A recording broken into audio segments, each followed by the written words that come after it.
What's one thing that you don't like artists to do, or something that you don't like that they do when they come to your studio? I don't like it when they show up like super late and then expect our time to start then instead of when they booked. And then like, cause it, like most people, if they're gonna be late, they'll like send me a message or something. Hey, I might be a little late. And usually we can honor it. I mean, if there's a session after 15, 20 minutes, I mean, you're still gonna get your good time. But people will show up like an hour and a half late and be like, yeah, can we start now? I'm like, no. I had to close down my studio and wait for you until now you're here an hour and a half late wanting to start it now. Like, no, we started an hour and a half ago when I had to close down for you. Right. You know what I mean? The clock is ticking. The clock is ticking. Cuzn see we making moves, we just might go and make the news. Brand new episode every week, yeah, we dropping heat. Got a 7 with the juicy questions, this unfiltered tea. When you sit up on this couch, you feel just like some family. There go boo behind the scenes. What's up, y'all? It's your girl, Got7, and this is Cuzn Tea Podcast. Today's guest, y'all, one of the dopest in the city. He's an artist and he's also an engineer. He has his own recording studio, Ray Recording Studios. Rizzy Ray in the building with your favorite cousin. How you doing? How you doing? It's so great to Hey, be Rizzy. here. Thank you for pulling up. Thank you for pulling up. So, yeah, cousins, I'm a little zooted right now. I done hit that good joint before we started, and we about to get into it. So, Rizzy, you originally from Myrtle Beach, right? Yeah. Yeah. How long you been in Charlotte? I've been in Charlotte since summer of 2023. What made you transition over? I just always like the city a lot. Like, it's kind of like what Chuck T says. It's the capital of the Carolinas, and it's like everything kind of just migrates here. And I lived all around South Carolina before I moved out here. Like, I've lived in every area of South Carolina at least 2 times. So I just like. You lived in Charleston? I did, actually. I lived right outside Charleston in Georgetown at one point. Yeah, it's nice out there. Is Myrtle Beach your favorite city in South Carolina? I wouldn't say that. What's your favorite city in South Carolina? Probably Charleston. Charleston? Why Charleston? I mean, same reason it is for everybody. The food out there is so great. It's a beautiful city. I like history and stuff. I like to learn about the past. So, seeing all that history, the good and the bad, it's just super interesting. Yeah. Yeah, and it does look very historic, like they buildings and shit. So I get that. And they keep it nice too. Like they renovate it so it still looks like new, but it's old. Yeah. What do you miss most about home? Shrimp and grits. I like shrimp and grits a lot. Like, especially when they put the cheese in the grits too, and it's kind of spicy, and just local seafood in general. I miss that a lot. Yeah. I was gonna ask you, do you like the shrimp and grits up here? But they ain't close to the water like that, so it's probably different. I never had shrimp and grits out here. I mean, I can only name one place that even has them. The diner. The diner. You talking about Red Eye? Diner? Oh, see, I never. What's funny is I've never been there at midnight. I've only been to Red Eye. Yeah, because when I would go to Red Eye, I would come here with someone who used to spend time out here, and they always went to Red Eye. So I didn't know everyone midnight until I got out here. I gotta try it now. Yeah, they got shrimp and grits over there. That shrimp and grits was pretty good. It gave me a headache, but that's only because I feel like they probably cook their food where they cook other type of meats at. Oh yeah. And at that time, I was only eating seafood and chicken. You're a Presbyterian? Yeah, at that time in my life I was. You're not Presbyterian no more? No, I'm straight plant-based now. Really? Yeah. That's really cool, actually. Yeah. Yeah, I've always been curious about that. Do you feel healthier? Yeah. Yeah? Definitely feel healthier. Definitely have more energy, mentally, clarity-wise. You know what I'm saying? Just I feel a lot better. That's really good. Oh, yeah. Even okay, not to be too explicit, but even when you have bowel movements, they don't smell like they do when you eat meat and stuff. How do they smell? They smell good? They really don't have a smell. That's how I could tell if I ate something with a bad ingredient. Really? I could tell if something that I ate didn't have something that was like clean in it, because when you have that bowel movement, you could kind of smell the poison, and it don't really have no smell, to be honest. Wow. Without that. Have you ever taken sea moss? I took sea moss about twice. It's really good. Yeah, the one place I had it though, it was too thick. And then another place I had it, I couldn't taste it at all, and that place was good. They were in Durham. Well, you can get like the capsules, and like it's got like some like 100 amount of like the minerals your body needs, and when you wake up like in the morning, you're like super clear headed after taking it for like a week. Now the pills, I think I can do the pills. Or if I was like close, like it, because I'm from Florida. If I was in Florida, I'll probably be having sea moss because I'm by the ocean. You know what I'm saying? Right, exactly. So, and I could probably make it myself, but I wouldn't trust really buying no fresh sea moss from here, because it's like, where y'all got it from? You know what I'm saying? But the pills, I don't want Lake Norman sea moss. I do not. Okay, so growing up, you grew up in Myrtle Beach. I saw an interview you did. You said there was a lot of diversity in that area. That's what growing up was for you. But I want to know like about you growing up as a kid. Like, what was your life like? I grew up in Conway, right outside of Myrtle Beach, and it's like kind of like the Concord of Charlotte. Or actually probably more like Pineville, Charlotte. You really don't know when you're in Myrtle Beach or not. And right down the street from CCU. And CCU was a lot smaller back in these days. Like nowadays you drive by there, everybody's walking, you see everybody, and like they, put a bunch of business and stuff there. Back then it wasn't like that. It was a lot more like, it looked more local. It was more trailers and stuff like that back then. And, old houses and, just small businesses. And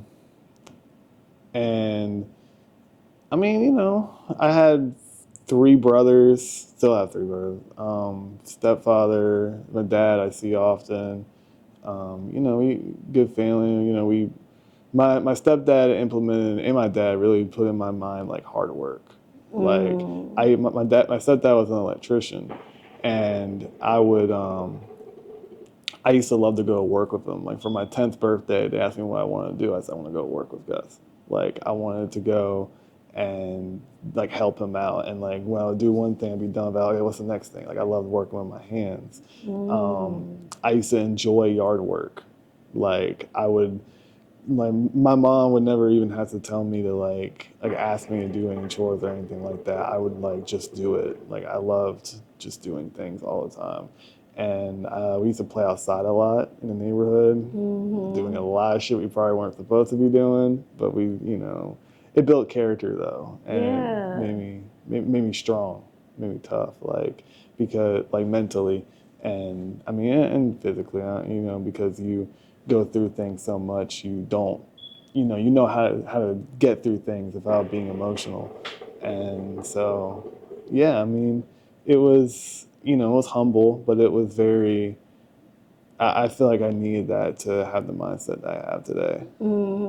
I think that was a blessing in itself. Like you grew up with 2 men, basically 2 fathers. One was your birth father, one was, and they showing you, they're being positive role models for you. Like, and they're both men. Yeah, of course. Like my dad, he was very present. Like he was always around, making sure everything was okay, got us our school clothes, and he very much implemented like how much love, because growing up, like I didn't realize until I got older, like sometimes he would spend his last just to make sure we had what we needed, and that made me realize like priorities, things that are more important. Yeah, and he was a very hard worker and stuff too. Yeah. Okay. So what did you want to be growing up? What was your like, when I grow up, I want to do this? For a long time, I wanted to be a baker. You did? You like cooking? Yeah, I do like cooking. I don't do it very much anymore because I just be so busy. But like when I do, I have a lot of fun. I cook in a different way now. What? Right. You cook it on in that studio. Cooking Yeah. it right on up. Right. What's your favorite thing to bake? Cookies. Cookies, what kind? Chocolate chip, and I like banana cookies with like chocolate chips in them. Yeah. Ooh, I've actually never had that. I never baked them. She actually bakes them, but I enjoy them. Bananas and chocolate chips. Ooh. She's the cook now. Oh, girl, I gotta try that. You gotta make me some of that. I gotta try that. Shit, we will. Okay, so becoming an artist, cause you're an artist too. Somewhat. I seen a little of the music now. I would consider you an artist. Yeah, but I don't love it as much as I love producing. As much as you love, right? I wake up every day excited to produce, like, Right. excited to engineer and record. Like, I might fuck around and just like do a little something, you know, just to do it. But like, but your heart is in my engineering. heart is in producing. In producing, okay. Yeah. What made you get into the music? I don't know. It was like something that was kind of like inside me growing up. Like, because once I started listening to like you getting to be like a preteen, you start actually like caring about music, and my like everyone in my family kind of had different music tastes. So my dad, he liked classic rock, you know, dad stuff, but he liked a lot of hip hop too. Like he liked a lot of like 50 Cent, Eminem, Ludacris, and you know, Dr. Dre, NWA. And then I would go to my stepdad, and my stepdad was actually, he's from Iceland. Like he moved to America when he was like 18 or something, and he was really into like EDM, but he was also super into like Scandinavian metal music, very specific. And then my mom liked she also liked the metal music a lot too, like metal and rock music. So everybody was kind of different things, and like I just started having this like emotional connection with music, and I always loved to like create things of myself. So it became very like expressive for me, you know. Like I started fucking around with like GarageBand and stuff. Like as soon as I got like an iPad, and I was like 12, and then like I just fell in love with it. Yeah. Okay, so when you was doing the little rap song, that was just something that came up after you was always doing the production part first. I was, yeah, and then something you just played around with. Like I just fell in love with it. Like I asked my great grandfather before he passed to teach me how to play guitar, and he taught me like what he could, like everything he could like do, and I loved the guitar, and I started picking up the ukulele, and then the bass guitar, and then but I'd always like to do everything myself. So when I got into high school, I went to like 5 different high schools. So like I think my third high school, they were like I was like I want to do something different here. I want to like maybe see if I can get into jazz band or something, because it'd be a lot better than anything else I was tempted to do at the time. And I couldn't read sheet music. Like I figured like I could, and I couldn't. And I got by for a little while, for they're like, hey, I'm starting to notice that you don't know what the fuck you're doing. Like you need to sit somewhere and figure it out. But I just loved music, like any part of music. How long it took you to learn how to read it? I learned it kind of quick, but it's been so long, I don't even remember how to read it anymore. Yeah. Okay.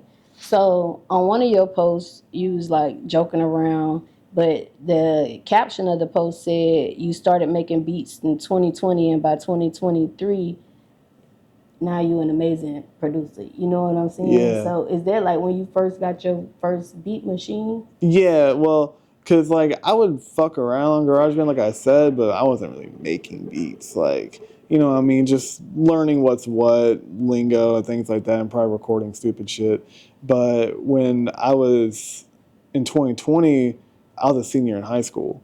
So when I knew I wasn't going back to school, I was like, okay, now I actually want to do like go for what I've been thinking about all these years. So I got like my brother actually got me a keyboard, and like a MIDI keyboard. I still use it to this day, and I'm still using GarageBand. But that's when I actually started like taking it serious. I bought myself speakers and all types of stuff. Okay, so if you can give the cousins one tip on what not to do with everything that you've learned with producing, like what would that be? As far as like them using the equipment and that kind of stuff. As far as them using the equipment, don't buy like cheap. Like, cause I know like you might be at a place where you don't know if you really want to do this or not, and you don't want to invest all your money into it. But like the $100 one will get you a lot farther than the $20 one off some crazy website. You know what I mean? Like get yourself something that's decent. You don't get the best thing in the world, but decent. What was the hardest thing that you had to learn as a producer? Etiquette, like how to act, because like in professionalism, because going in, like I didn't know what to expect. I never been in the industry. I didn't know any industry people. At that time, I lived in Aiken, South Carolina. You probably have no clue where that is. I seen it going to Florida. I ain't never been in the city. I just seen the sign would say Aiken this way. Okay, yeah. Most people I say it to, they're okay, I don't know where it is. But it's a small town, and that's where I was living at the time. And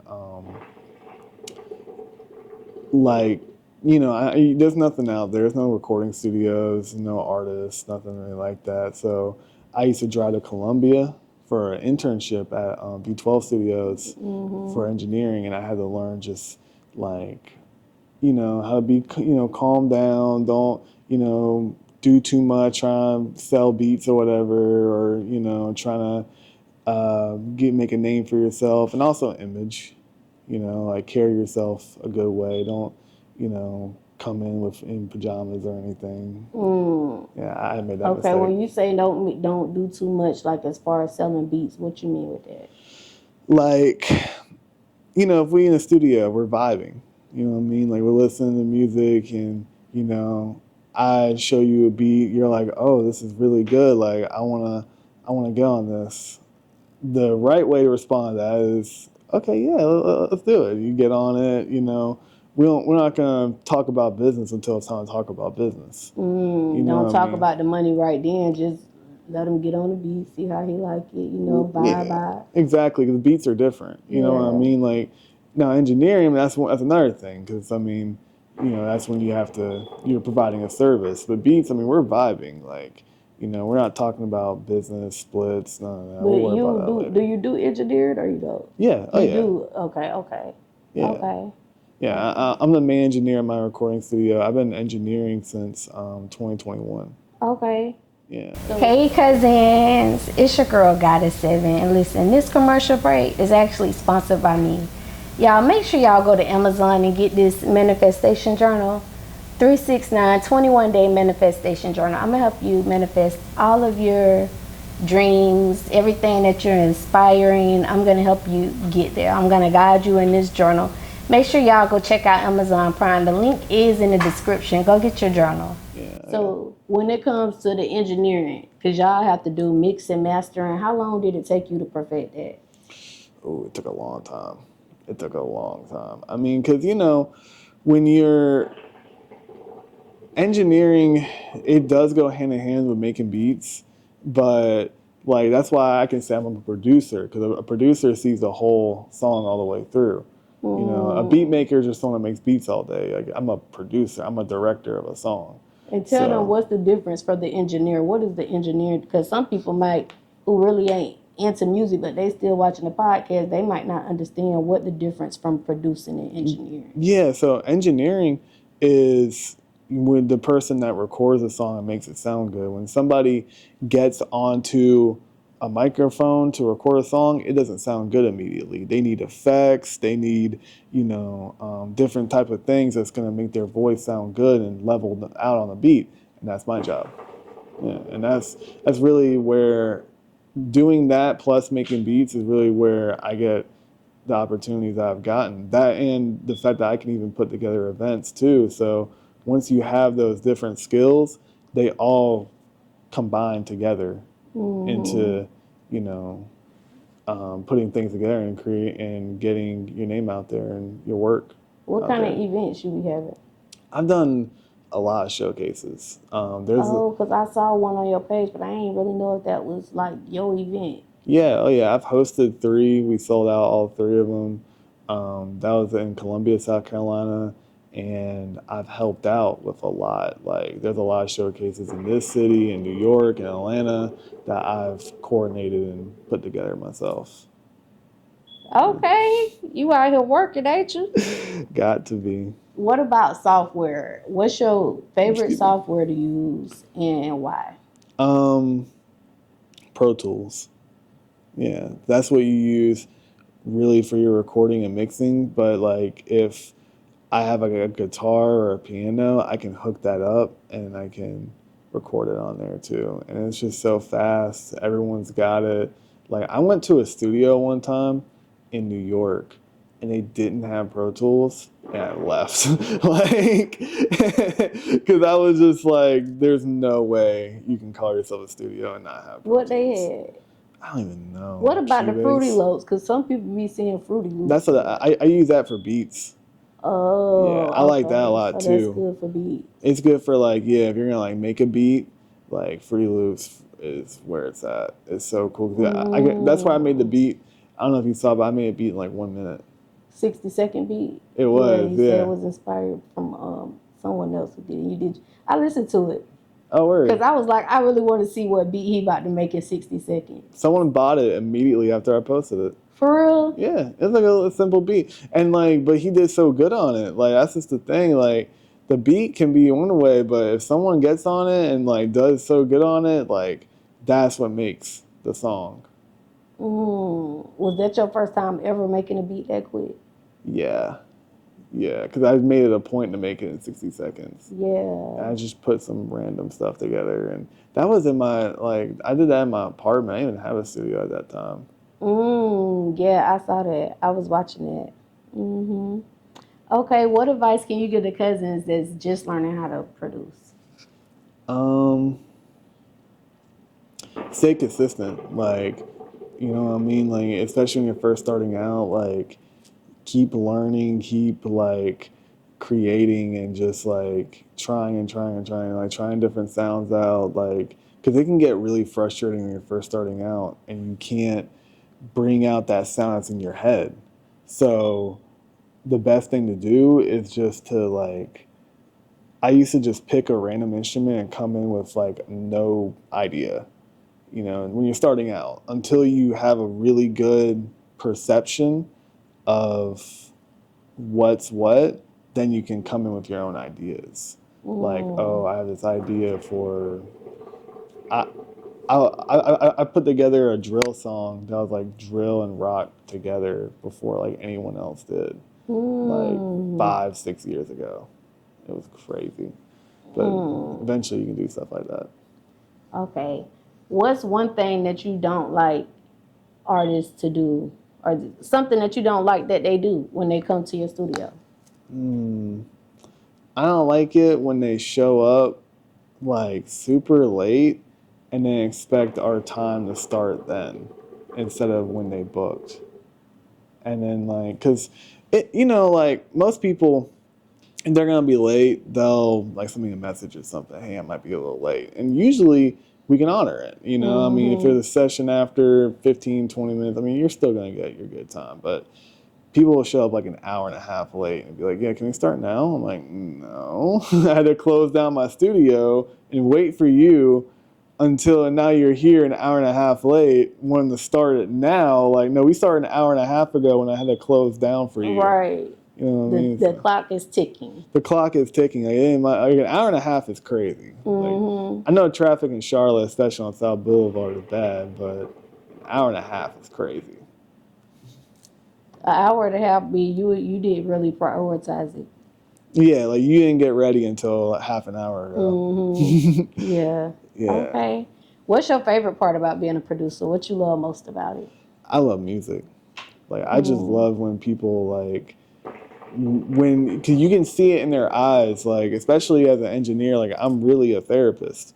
Like you come to me, you know, I'm not judging you. You say what you're going through, and like I've seen people cry. I've seen people, you know, like really get emotional. They're showing their family their stuff. They had stuff play at their funerals and stuff. I mean, it's a beautiful thing because it moves people.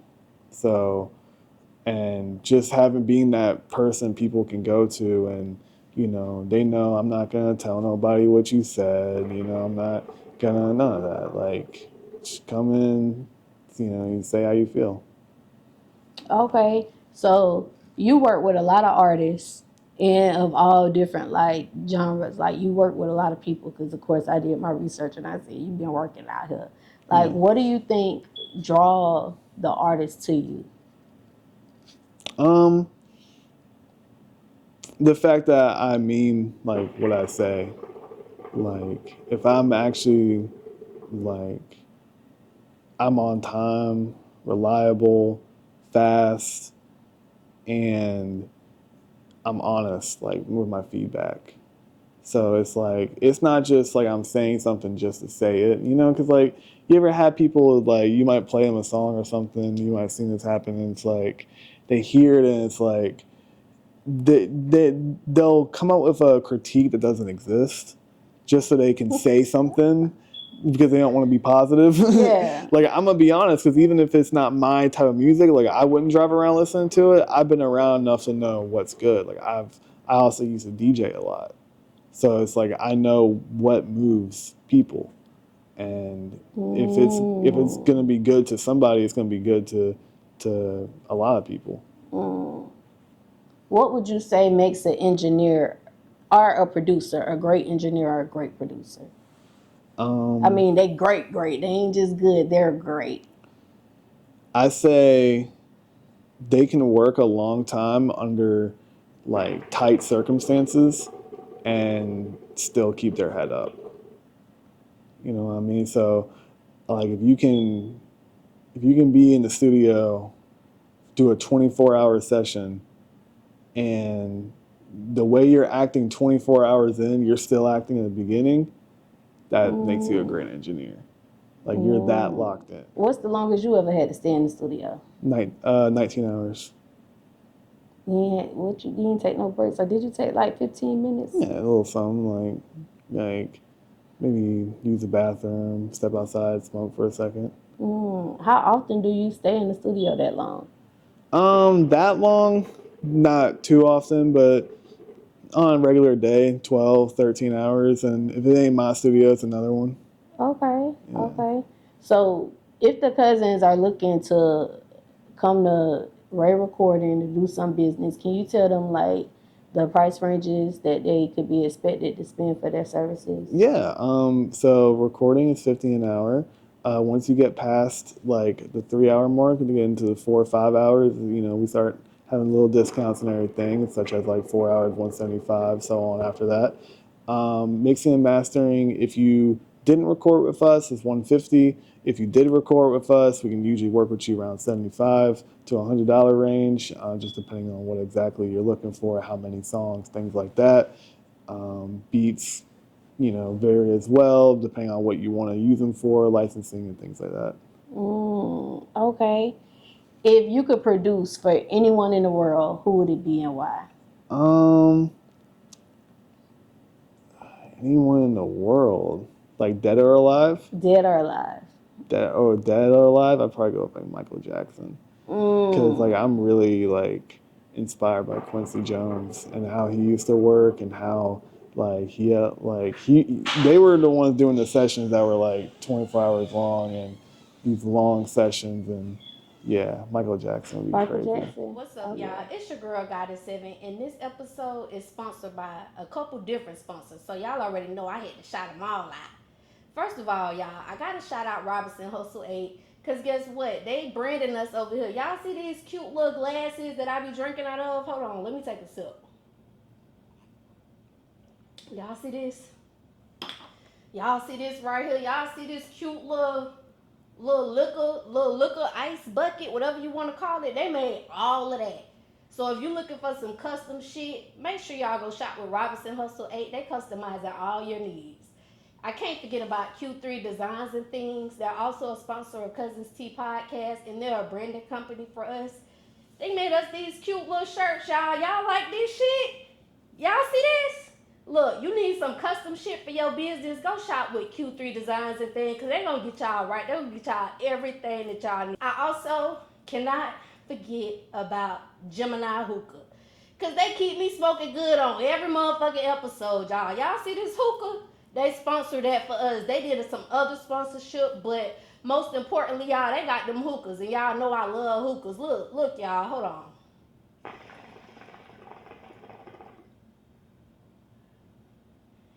See that cloud? See how that smoke just come out real thick, real cute or whatever? You could be smoking like that too, y'all. Go shop with Gemini Hookah. They got these ice packs. They got these portable hookah tips. You can take this thing anywhere with you. And they got hookah candles, y'all. They got different shisha flavors. They can make you anything you want. So make sure y'all go shop with Gemini Hookah, y'all. Go get y'all hookah. Until next time, cousins. Bye. Okay, if you could collaborate with any producer in the world, who would it be? It probably gonna be Quincy Jones, right? Yeah, I already said Michael Jackson. I'm going to say someone else now. But yeah, Quincy Jones and Metro Boomin. Oh, Metro Boomin be E5. I like Metro Boomin. I wouldn't have started making beats if it weren't for Metro. Like Metro and Jetson Made. He's from Columbia, South Carolina. So when he blew up with the baby, like it gave me a sense of hope. You know what I mean? Like, okay, if he can do this out of here, then so can I. Yeah. Metro Boomin do the beats for Lotto Boyfriend, don't you? What's that guy name? 21 Savage? Tattoo right here. 21 Savage? Yeah. Yeah, I like those beats. Oh, okay. Yeah, okay. Why do you think it hasn't been more mainstream artists coming out the Charlotte area? That's a really good question. I think it's got something to do with, I think we need our own sound. Like, we need our own bounce. We were kind of having that when the baby first blew up, because, like, his bounce is different. And, like, I feel like we should have took that and just expanded on it. Yeah. I think Trap Dicky kind of got that a little bit. You like Trap Dicky? I do. He's really good. There's a lot of really talented artists out of both the Carolinas. Like, and Trap Dicky is definitely one of them. Like, I think I have really good faith in him. He's from Hartsville. Yeah. My brother went to school with him. Yeah, and that's, like, I always used to tell people, like, coming out of the Carolinas, especially when you come from, like, towns like that where no one's from, it's a different type of pain and a different type of thing you have to, like, you say on the mic. A different type of melody. I think even in Charlotte, like, Charlotte got a lot of good artists. Like, sometimes I go to these artist showcases and it's like, dang, why you ain't go mainstream yet? Because they're really good. Right. Like, a lot of good artists here. And they all got different styles. But like you said, I do think that's true. If they bring it, like, combined and get that one sound. Right. Well, I mean, there's a lot of people that be wanting just to do everything else and do the things that are popular and trendy, but it's like, do what you really want to do. Like, what's in your head? You know what I mean? And put that out. And that's not one of my passions. Like, okay, this is cool, but don't come in here like, oh, make me sound like NBA Youngboy. Like, hold on. Let's make you sound like you. Let's come up with something for you. Okay. If it's one thing that you could change about today's music industry, what would it be? I just think it's a lot of clout chasing right now. You know what I mean? Like, it's a lot of people just seeking attention rather than trying to make good music. You know what I mean? Because I understand our role and what we have to do as creatives, you know, putting ourselves out there. Like, we were even talking about earlier, the content creation, like, that stuff, all that, you know, I get it. It's cool, you know, in the modern age. But at the same time, like, a lot of fake drama, fake beef, like... What about the cap rap? Yeah, we got to change that, too. We got to change that. Because it's at the end of the day, like, you're giving people a false narrative about yourself. And, like, I want to hear you as an artist. Right. Because me and an artist was talking about that, and his perspective on it was, this is just music. And you can rap about anything you want to rap about. He was like, it's just for entertainment purposes. I mean, I get that perspective. I do. Yeah. I mean, because even, like, when I make songs and stuff, like, I might not necessarily be talking about a situation now. It might be something years ago, but it's still entertainment. So I understand his perspective, but I just still want to hear what goes on in your head. You know what I mean? If it's a lot of stuff that you don't even live in the first place, then it becomes this thing where it's like, you have other emotions. You're a human being. Like, let's hear your perspectives on them. That's what I think, like, as a consumer of music, I'm more likely to listen to someone and gravitate towards them, like you said, if they being themselves. I don't want to hear you doing all this stuff that you're not really doing. Like, who care if you went shopping at the Goodwill to put this outfit on? Put that in a song if that's really what you did, versus saying, "Oh, I went and spent 20,000 on this." You know what I'm saying? Well, a really hardcore perspective on it is not everybody has to be a rapper.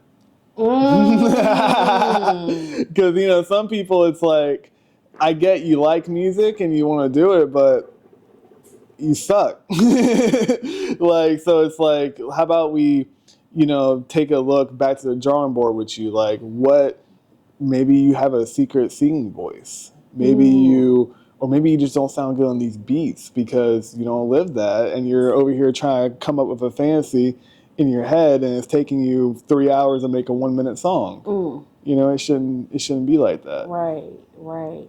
What's your favorite music genre to produce? Honestly, trap. 'Cause I grew up like in the South, so it's like, it's just kind of, that's all we heard growing up, like the Young Thug, Future, stuff like that. That's all we listened to.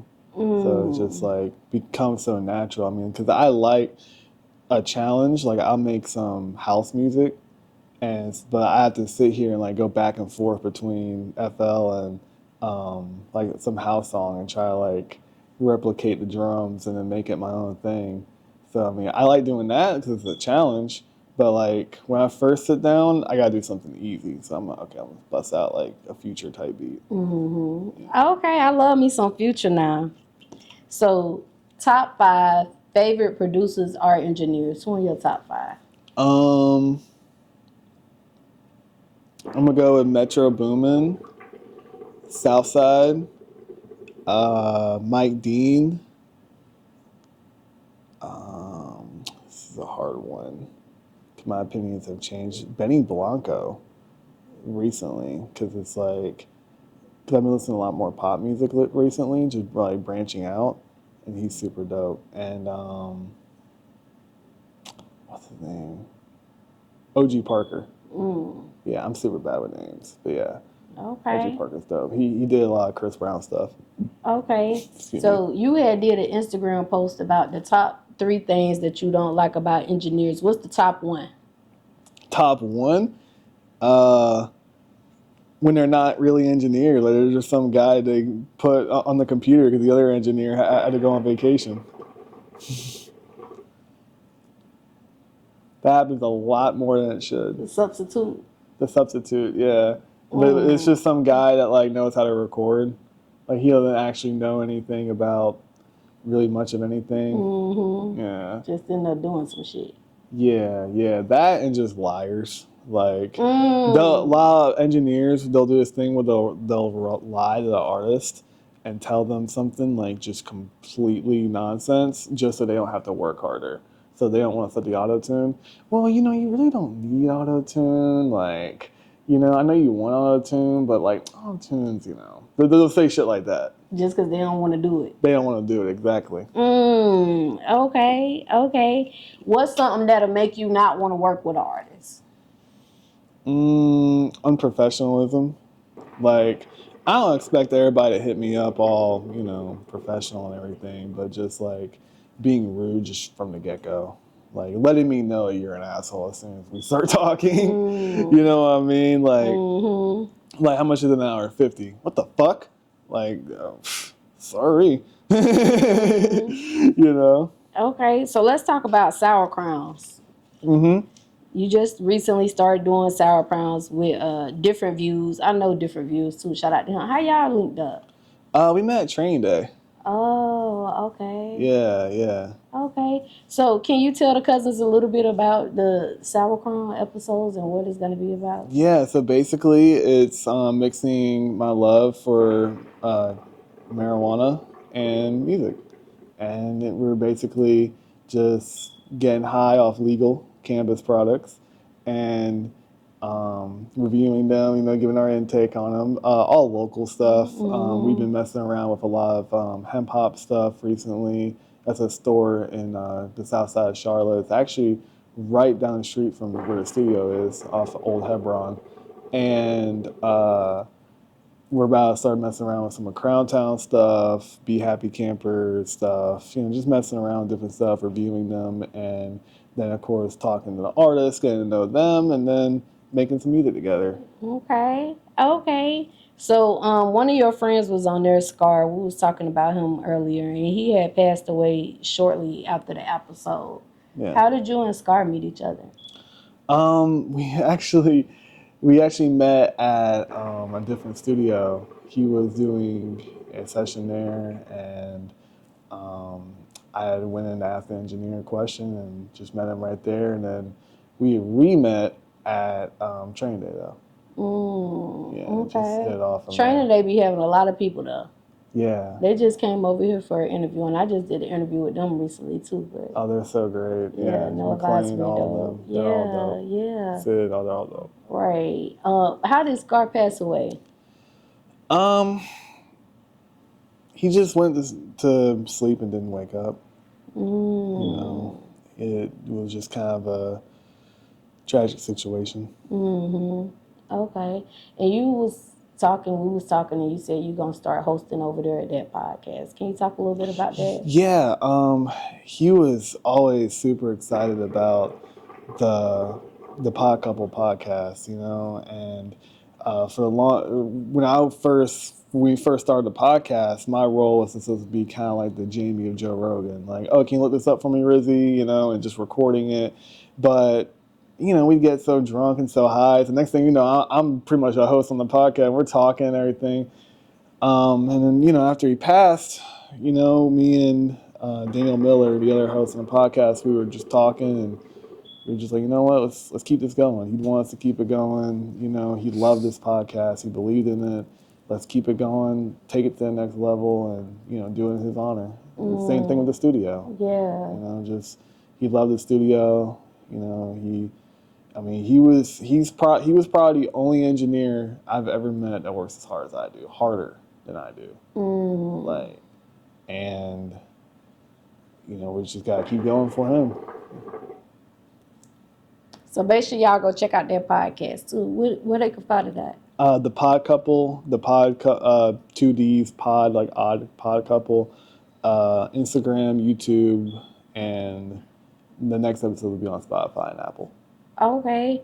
So last summer you was teaching and giving sauce for anyone interested in the things that you do when it comes to like producing and stuff. Is that something that you do all the time, or was yeah. I was primarily doing it in the summertime because that's when a lot of kids are out of school, they want to learn and things like that. But all year round we can get that done, and we provide a certification notarized that you completed the course, and we learned the fundamentals of engineering and or producing, and I've seen people come in with no experience, and they leave being able to record themselves, being able to record others.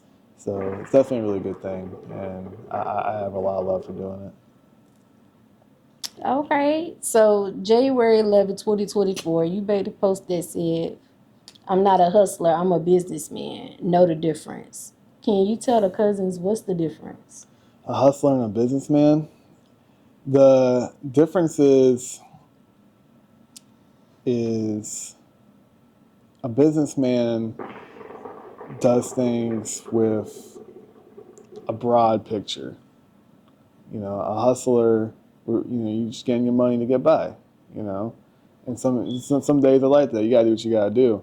But once you end up developing your own thing, your own business, now you're a businessman. Now you're going to do things that may not pay you directly, but in the long run, it's going to come right back to you. Okay, so now y'all know the difference, cousins. There's a difference between a hustler and a businessman. Okay, so April last year, you was in New York with your girlfriend. What was the most exciting thing y'all did there? Most exciting thing we did in New York? Honestly, I guess I would say, I mean, just being there in general. I've never been. That was my first time. And, I mean, you've been to New York? You've never been? The furthest I went to was New Jersey because I was born in New Jersey. So. Okay, yeah, you gotta go to New York. It's very exciting. And Times Square, very exciting. And I went to a legal dispensary. And I got this weed that had like the key fall on the outside of the joint. And like, I'm smoking and it's like, this shit is not hitting. So I just smoked this like whole thing pretty much. And I got way too high. And that's probably the most exciting thing I did there. Was it like the high, like, let me go in the room and chill for a few minutes? That's what we need to do, but it's New York, so you're walking everywhere. So I'm walking like 2 miles, like just zooted. Yeah, New York minute. Yeah, 30-minute, hour-long walk. And a bunch of people everywhere, so like your mind just goes completely somewhere else. Like you're thinking you're being watched or something. Like, but it was a good time though. Like it was a good high, but it was just like it. It's one of that creeper weed. It's that weed that hits you later. Dang. I don't like that kind of weed. When I go to the dispensary, I like to explain what I want. Like, I want some weed that's going to get me high, but I don't want to forget anything. Like, and that's what I love about the dispensary, because you can tell them exactly how you want to feel, and they're going to give you what you need. Yeah, a lot of people are anti-dispensary. I don't understand why. Because I like to know where my weed is from, what's in it. Like, because, you get weed that's sprayed, and, nowadays they put shit in the weed, and I just, I want to avoid it. I actually like the low potent weed more than the high potent weed. A lot of people think I'm crazy for that, but I feel like the ZA, like, it's not like the gas. Like gas, like you just get high and you're chilling all day. ZA, like, you're really high. Like, you're thinking crazy shit. Paranoid, shit, right. Yeah, like, it's not as chill. You have to lay down. Like, I don't know. I got too much to do to just lay down. I can't just lay down. Right. Yep. Okay. So what was the best thing you ate there? Because they known for some of their dishes. So the first time I went to New York, I did not have any good food. No good pizza? I had no good pizza. No good Chinese food? Nope. I went to all the wrong places, and everyone I knew from New York was mad at me about it. Because you went to like the tourist area places? Yeah, because Manhattan's so big. So it's like, I was checking all that out first. So I had some okay pizza, but the second time I went to New York, because I've been to New York like 3 times in the past year. Excuse me. The second time I went to New York, I was there for a whole week. So I had some really good food there. So the second time I went to New York, I had like food from the bodegas. I had the good pizza. Like I had food in like Brooklyn and some food in Queens, and the good stuff. And I had no idea what a chopped cheese was. Like, you know what chopped cheese is? I heard of it, but I never had it. It's so good. Like it's so good. Because the first time I heard about it, I'm like, what the fuck's a chopped cheese?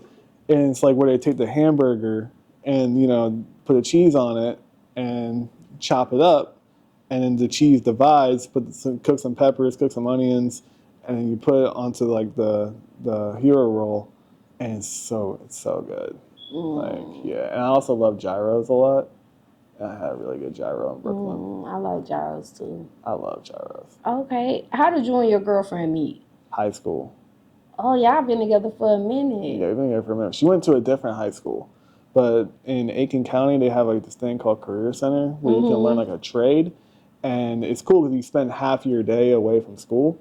So we both went for digital art and design. And she went to North Augusta High, went to Aiken High.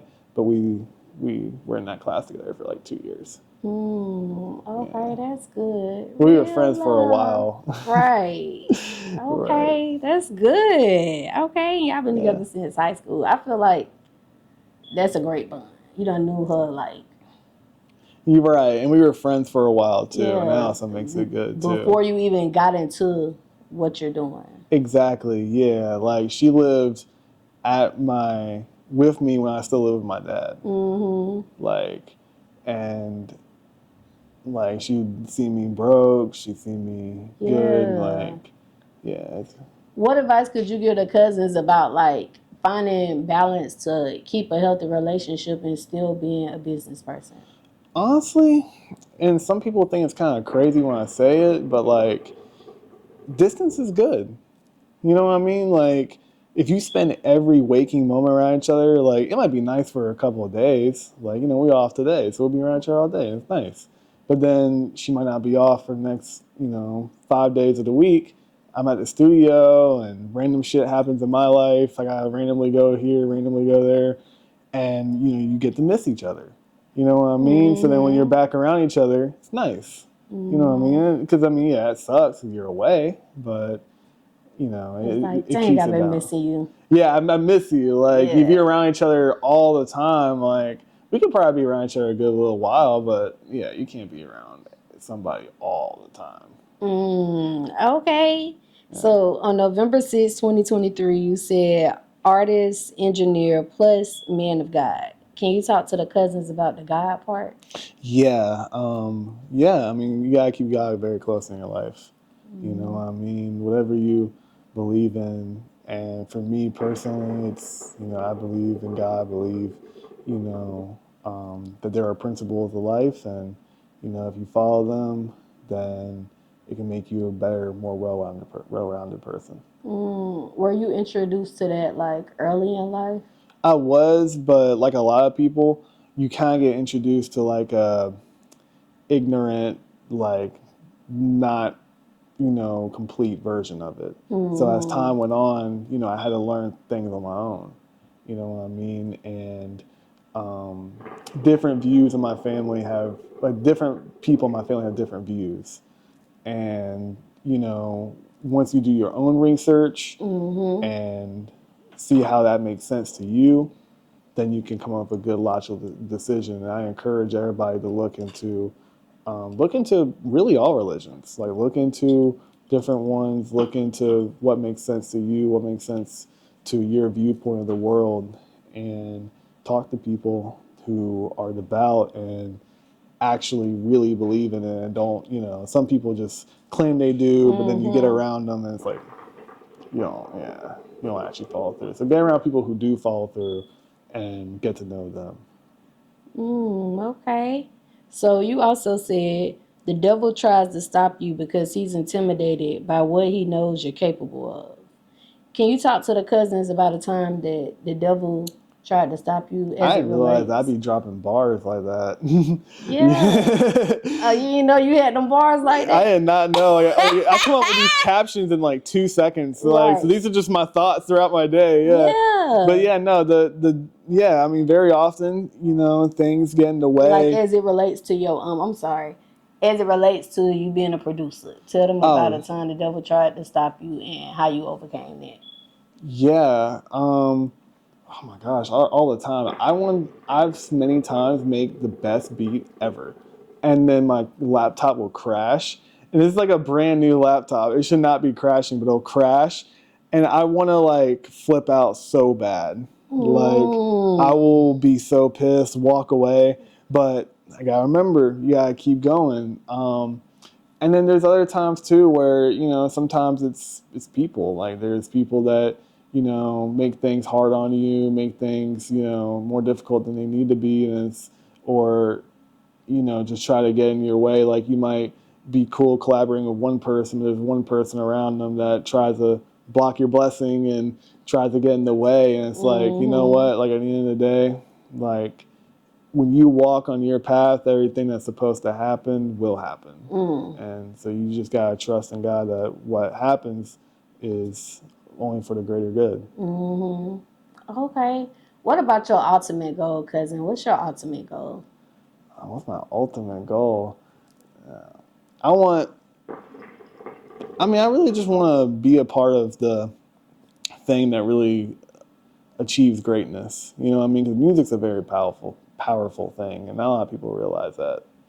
And there are songs that change people's lives, and there are songs that like help people get out of situations that they're going through. There are songs that can change like the mindset of a whole country. Like Bob Marley's music changed like everybody, you know, like it helped politically move forward his country. So it's like being a part of stuff like that, like that's my ultimate goal. Okay. What can the Cousins expect from you this year?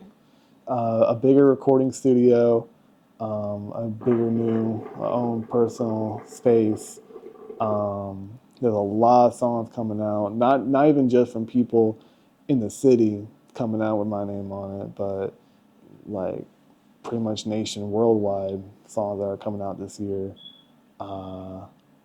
And I want to start dropping my own songs that are, even if they're just produced by me, like with other artists as like collaborations. Okay. Now, I ask every guest this. What's one thing that you want the world to know about you?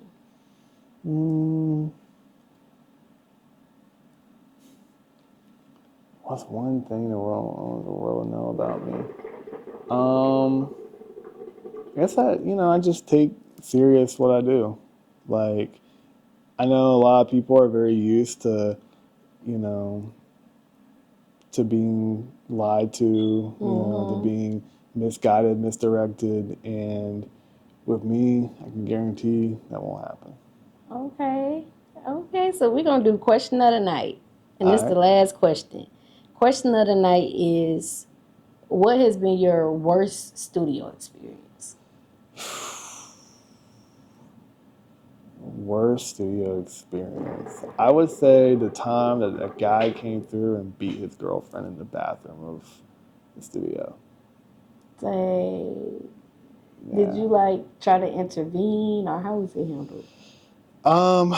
Well, it's hard to intervene with things like that. You get in the middle of it, because I didn't really know it happened until after, but I knew there was like a situation, and people and it's crying, relationship-wise, people there a little longer than they need to be.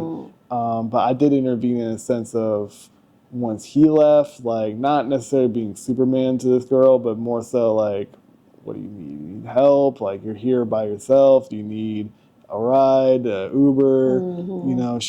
All she asked for was me to charge my phone, but I still stuck around making sure everything was okay and making sure, like, do you need me to call somebody? Do you need me to, I handled it the right way. But yeah, that was definitely a bad experience. Yeah, dang, that was some drama. At least it was in the bathroom and not around all your equipment. Because that could have been terrible. Well, I mean, I didn't know she had been hit until later. Yeah. But at the time, I knew there was a situation, like she's been left here by herself, which isn't right. But I knew she had been hit when she was there, and I would have been forced to get police involved. Right. But I just knew she was dropped off, like, here. And it's like, okay, well, you can't stay here. You know what I mean? So I'm going to, I try to help her out. But the situation resolved itself, though. Okay. So before we get up out of here, let the cousins know where they can find you at. You can find me, my personal page, Rizzy Raymond, R-I, last letter of the alphabet, Z-Z-Y, R-E-Y-M-O-N-D. And then you get on Instagram, Facebook, whatever. And then my studio page, Ray Recording, spelled with an E, R-E-Y, on Instagram and Facebook. Okay. You got any shout outs you want to do? Shout out you. Okay. Shout out to you too, cousin. And shout out to y'all watching. Look, make sure y'all make sure y'all subscribe so that we can continue to bring you this great content every week. Y'all already know who I am. It's your girl, Goddess 7. Until next time, cousins. Bye.